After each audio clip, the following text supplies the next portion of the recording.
So in this presentation, we're going to talk about the IR of different functional groups and how they differ from each other and what you can do to recognize each of the different frequencies that the functional groups come. First of all, let's look at an IR spectrum, and this is an IR spectrum of aspirin, a very common drug molecule.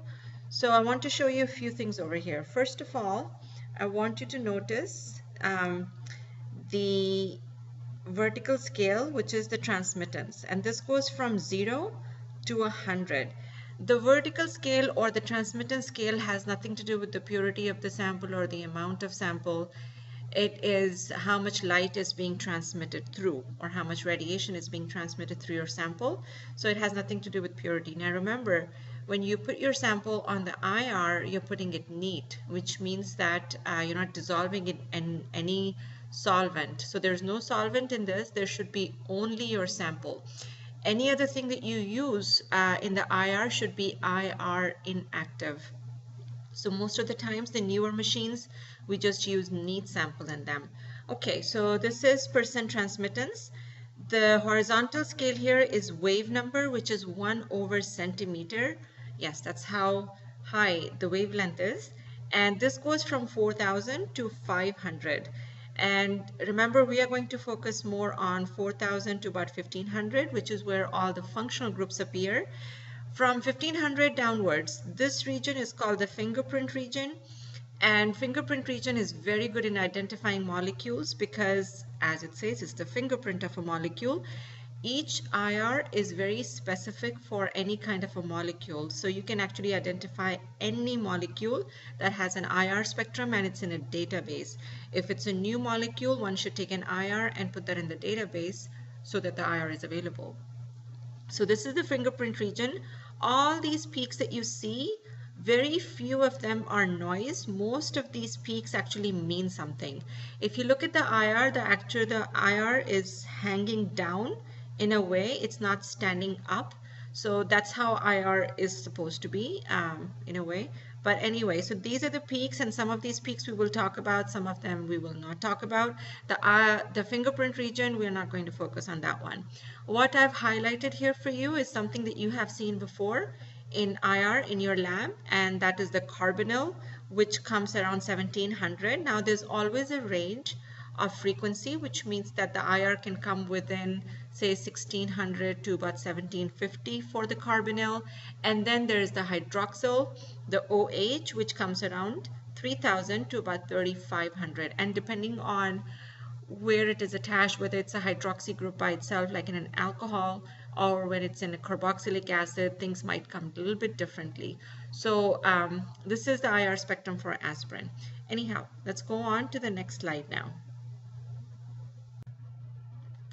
In this slide, we are going to look at alkane and alkene. Alkenes have a functional group. Alkanes have no functional group. Alkanes are simply carbon and hydrogen bonds. And so their spectrum is quite simple. All you see are CH stretches and CH bending, and that's about it that you will see.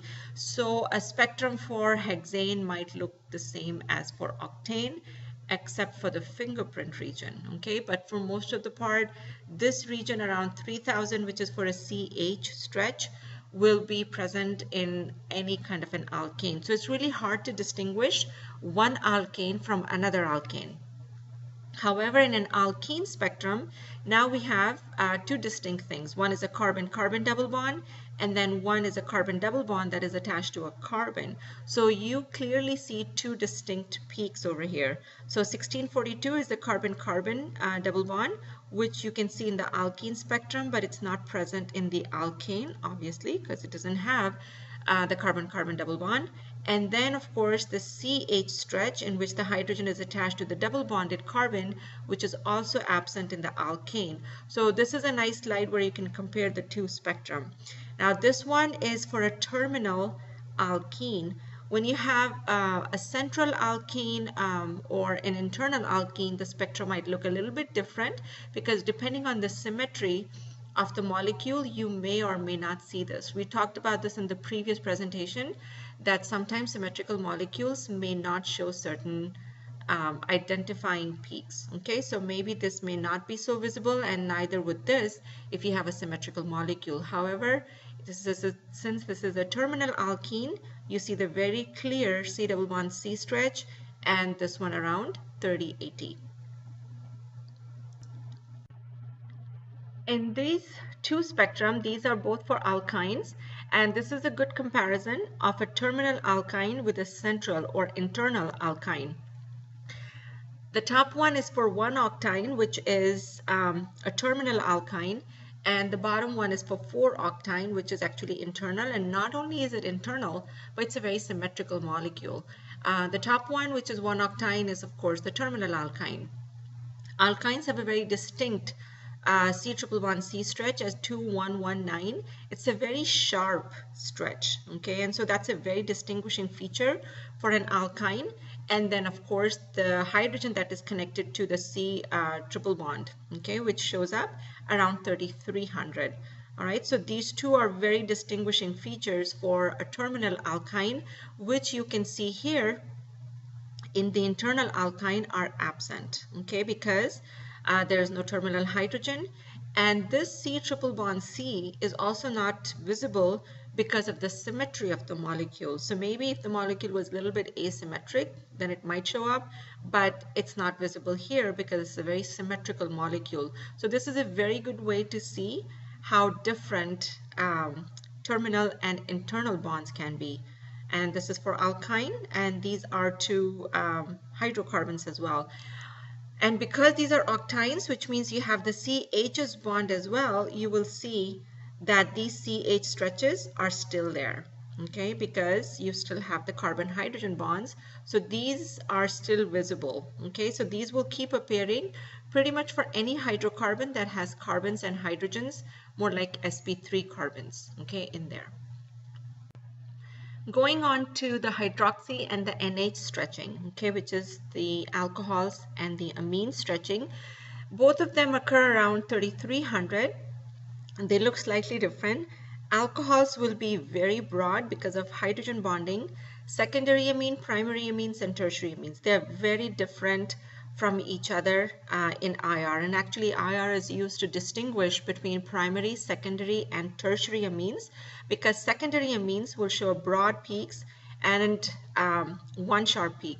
Primary amines, which has two hydrogens, will show two sharp peaks, and there is no signal for tertiary amine because there is no hydrogen bonding. Okay, so secondary amines and primary amines have hydrogen bonding, and that's why you see the peak at 3300 or around 3300, but you don't see anything for tertiary amines.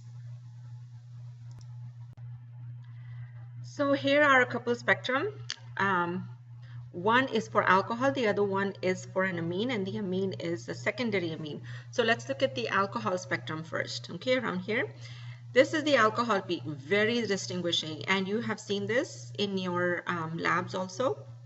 Very nice broad peak.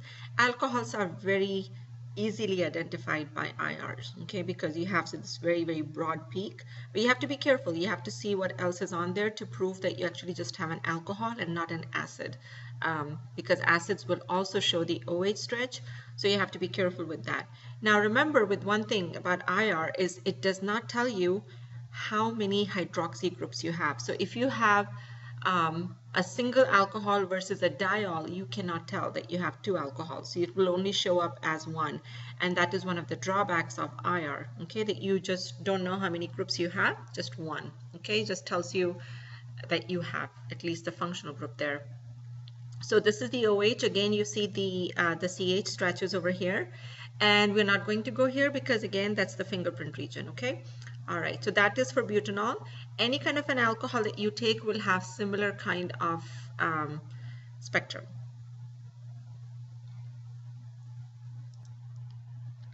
Now going on to the amine IR spectrum, here again are the CH stretches, but this is the distinguishing feature for amines, which is the NH stretch. Now remember, this is just one peak, okay, that you will see because this is a secondary amine.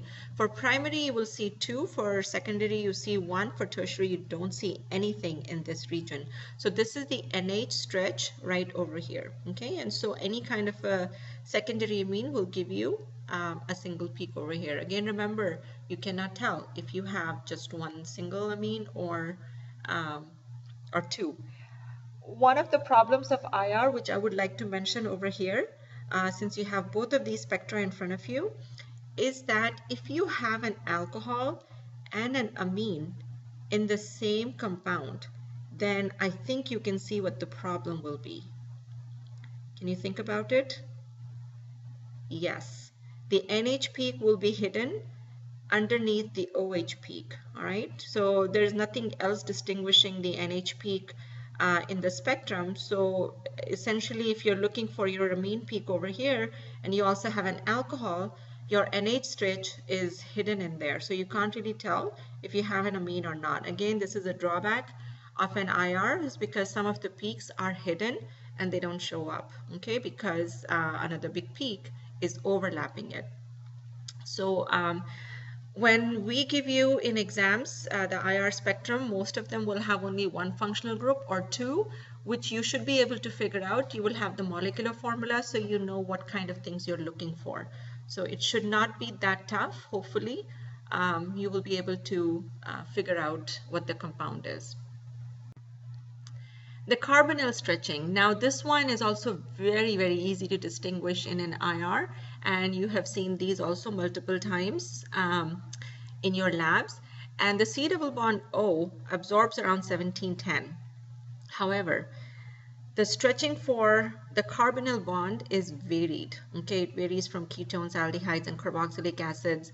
It also depends a lot on what other things are around, so which means it depends on conjugation as well. So the carbonyl bond will keep shifting, so it has a huge range that it can shift around, but it's very distinguished. Okay, so you can really tell what it is, but sometimes you can also predict exactly what the structure might be, but at least you can definitely tell what the functional group is. You have to be careful in carbonyl stretching because you have the carbonyl, but there are different kinds of carbonyls. You have ketone, aldehyde, carboxylic acids, esters, amides, all of them have carbonyl. So you have to be careful in knowing what kind of carbonyl you're looking at, which means that in addition to looking at the C double bond O, you're also looking for NH2s or NHs in case of amides, or you're looking for the OHs in cases of acids, and in case of aldehyde you're looking for CHO, and in ketones you don't have that hydrogen that aldehyde has. So each signal is going to be slightly different, or each spectrum is also going to be slightly different. So we will talk about all of those coming up next. So this one here, these two here are for ketones and aldehydes, okay? And I want to put them together so you can see the difference between a carbonyl and an aldehyde, okay? So you can see the stretch around 1718 here and 1720. It's a very slight shift, not a huge thing. But what you really see is a nice strong signal. It's not like a teeny weeny signal, okay? It's a huge signal that you see for carbonyl. So it's very easily distinguishable that you have a carbonyl in your compound. As far as the ketone is concerned, that is pretty much it. But for an aldehyde where you have a CH also in addition to the carbonyl, now you will see that CH stretch, okay, as well. So that will come around the CH region, which is again around the 3000 region. So you will see that like a single peak hanging around 2720 or something like that. Okay, so it'll be around here, not towards the left, more towards the right region, okay, which is not seen in the ketone because it doesn't have the CH, okay, but the carbonyl is there, so that peak you will see, but the CH you will not see for ketone.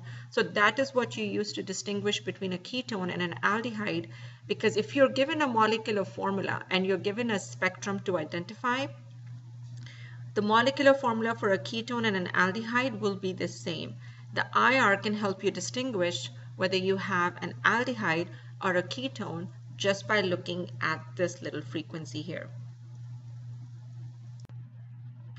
This spectrum here I put there for you is for benzaldehyde. Again, the CH, okay, so you have the carbonyl over here, no problem.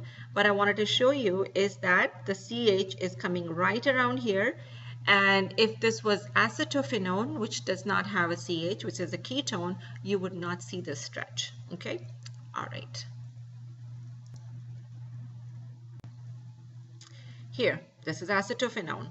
I couldn't put them together because the spectra is too big. Okay, but you don't see that stretch over here for the CH. Okay, you see the one for carbonyl, but not for CH. Okay, around here.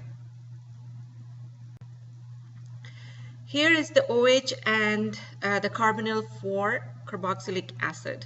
Carboxylic acids are known to have hydrogen bonding, very good hydrogen bonding, which is why they have this huge OH stretch. Now, if you look over here, the CH stretches are kind of buried inside the OHs.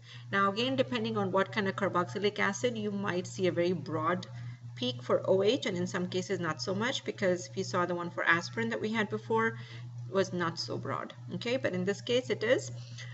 So here's the OH stretch, and of course then we have the carbonyl, which is at 1710 instead of being at 1720 as it was for aldehydes and ketones. Okay, so it's a little bit of a shift, but nice strong peak over here, and then nice strong one here for OH. Okay, again around 3000, 3200. That's kind of how it comes. Okay, and this is for hexanoic acid. This one here tells you a little bit about conjugations for carbonyls, and as I mentioned to you about amides. So this is a spectrum for an amide. Okay, this is the structure. This is what we have, which is butanamide. So you have the carbonyl, which is right here, and see the carbonyl now is at 1630 instead of 1710 or 1720. So it's shifted a lot, okay, to the right side. And then of course we have the NH2, which is an amine, which is primary amine. So you see the two peaks, okay, for the NHs because it has the two hydrogens. You still see the CH stretches because you have all of these carbons, okay, over here. So again, carbonyl over here has shifted a lot because of this conjugation between the carbonyl and the nitrogen, okay, and then of course the two peaks over here. So really what you have to look for is the molecular formula and figure out what the structure is, to see if you have an independent amine group versus an amide, because an amine group by itself will also show you the NH2. So is the amine group with the carbonyl, or is the amine group by itself, maybe it was over here by itself as an amine, not as an amide, then you would not see the shift, okay, in the carbonyl. So that is how you figure out whether you have an amide or an amine, okay, and a ketone or an aldehyde, all right, is by looking at these little shifts in the IR.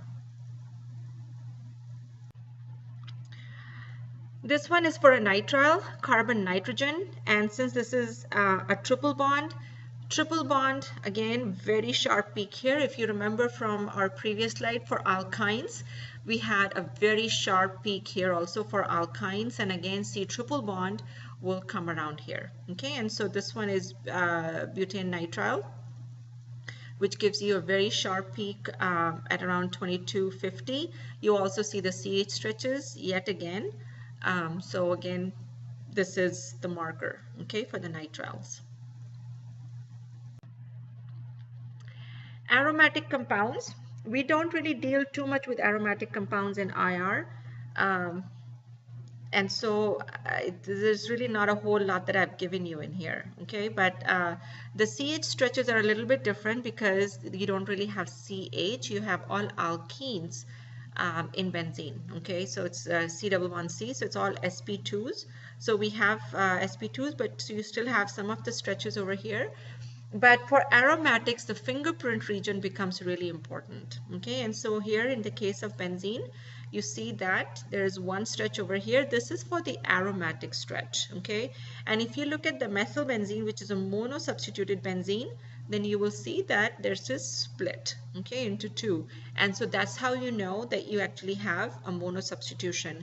IR is really very good in telling you whether you have ortho, meta, or para substitution when you start having di substitutions in there. So this one here just tells you about no substitution versus mono substitution, but di substitutions are also very good in IRs, okay? But that comes in the fingerprint region.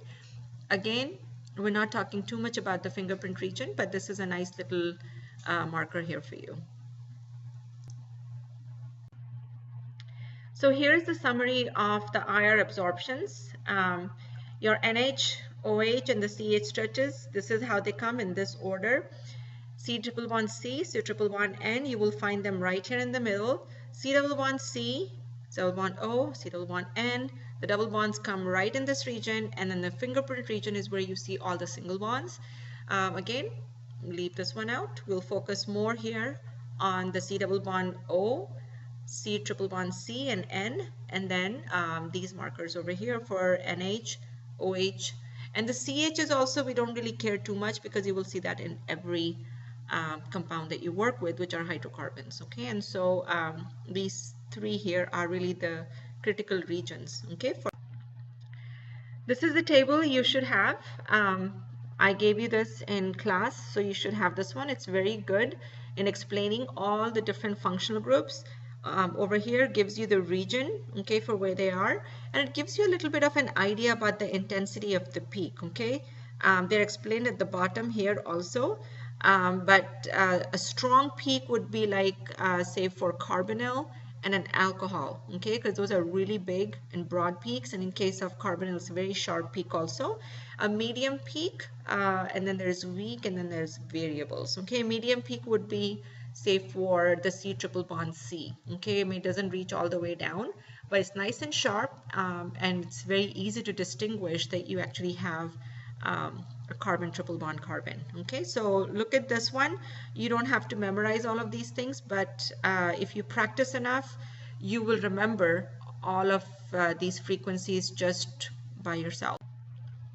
The strengths and limitations of IR. So as we've been going through all of this, we've been talking about the strengths and limitations, but let me mention them again for you. Okay, so IR alone is not enough to determine the structure, okay, because it tells you only the functional groups. Unless you have another data with it, then you cannot tell even how big your compound is. So for example, you would need mass spectroscopy to give you an idea of the molecular formula. You would need NMR, nuclear magnetic resonance, to tell you exactly how things are connected with each other. So IR can just tell you what functional groups you have. So it's really good if that's all you're looking for. And it's really good in the lab, for example, when we were trying to go from one functional group to another in reduction, oxidations, because there you can clearly see how a functional group is changing. All right, so but otherwise IR alone is not good, okay, to tell the exact structure, unless it's a very small molecular formula. Okay, then you only have few variations. Some signals are ambiguous. You can't really tell what those signals mean, and I really don't want you to break your head over that. So just focus on the main signals, okay, the ones that we've talked about in this presentation. So just focus on those. Don't worry about the teeny tiny signals that you see everywhere, okay.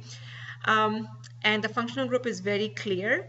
The absence of a signal is a definite proof, okay, that a functional group is absent. So for example, if you don't see anything in the 1720 region, that means you definitely don't have a carbonyl. Similarly, if you don't have anything around 3300, that means you don't have an alcohol. All right, so the absence of a signal is a good thing in a way if you want to prove that a functional group is not there. Okay, you have to compare a known sample with a known database so that you can verify your sample as to the identity of the molecule. Otherwise, sometimes you can't tell. Okay, and then one other thing that we talked about that's not listed in here is the fact that some signals can be hidden, okay, because they've overlapped. And then sometimes you don't tell, or you cannot tell a functional group is there because of the symmetry in the molecule, like we saw in the alkyne. So all these are limitations of IR, but of course it does have its strength because of the absence here. And then of course some signals, you know, are very, very particular, okay, in IR. So it's really a very good technique. It's a very good spectroscopy to determine a few things, okay, but sometimes you just need something else also. So that is pretty much the end of IR. Let me know if you have any questions.